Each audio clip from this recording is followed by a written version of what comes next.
नमस्कार स्वीकार कीजिए। बात करते हैं गुजरात विधानसभा चुनाव को लेकर।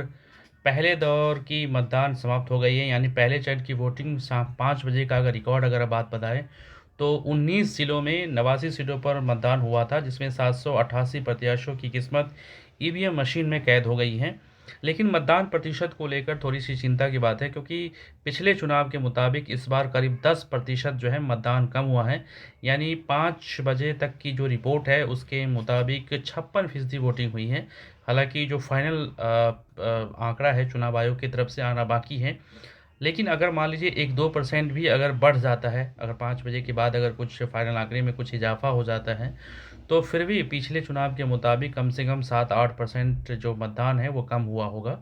क्योंकि पिछले चुनाव में 67.23%, करीब करीब 70% के आसपास मतदान हुआ था। इन सीटों की अगर बात करें तो 89 सीटों पर चुनाव है, जिसमें 788 उम्मीदवार मैदान में थे। इन उम्मीदवारों की जो किस्मत है वो अब ईवीएम मशीन में कैद हो गई है। 8 दिसंबर को मतदान मतगणना होगी। उसके बाद ये पता चलेगा कि कौन जीता और कौन हारा। हालांकि आज जो मतदान हुआ है इसमें सभी पार्टियों के नेता अपनी अपनी तरफ से दावे कर रहे हैं, चाहे वो कांग्रेस हो, चाहे वो बीजेपी हो, चाहे वो आम आदमी पार्टी हो। अगर पिछले चुनाव की बात करें तो यहाँ पर बीजेपी अच्छी पोजीशन में थी, करीब 40 सीट से 41 सीट लेके आई थी, जबकि कांग्रेस 38 सीटें और कांग्रेस को 38 सीटें मिली थी। हालांकि इस बार का जो मुकाबला है थोड़ा सा अलग है, क्योंकि इस बार आम आदमी पार्टी भी यहाँ पर चुनाव लड़ रही है।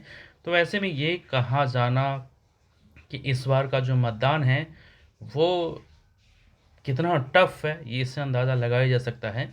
आम आदमी पार्टी बड़े वादे कर रही है, बड़े दावे किए हैं। तो उनके मुताबिक अगर समझा जाए तो उनके जो सीएम कैंडिडेट हैं, उनके जो ईशुदान गढ़वी साहब है, वो कह रहे हैं, उन्होंने कहा है कि करीब 50 से ज़्यादा सीट वो पहले चरण में जीतने जा रहे हैं। ये बहुत बड़ा दावा है। मतलब इससे आप अंदाज़ा लगा सकते हैं कि चुनाव पहले चरण में किस हद तक और कितना बहुत बड़ा चुनाव हुआ है।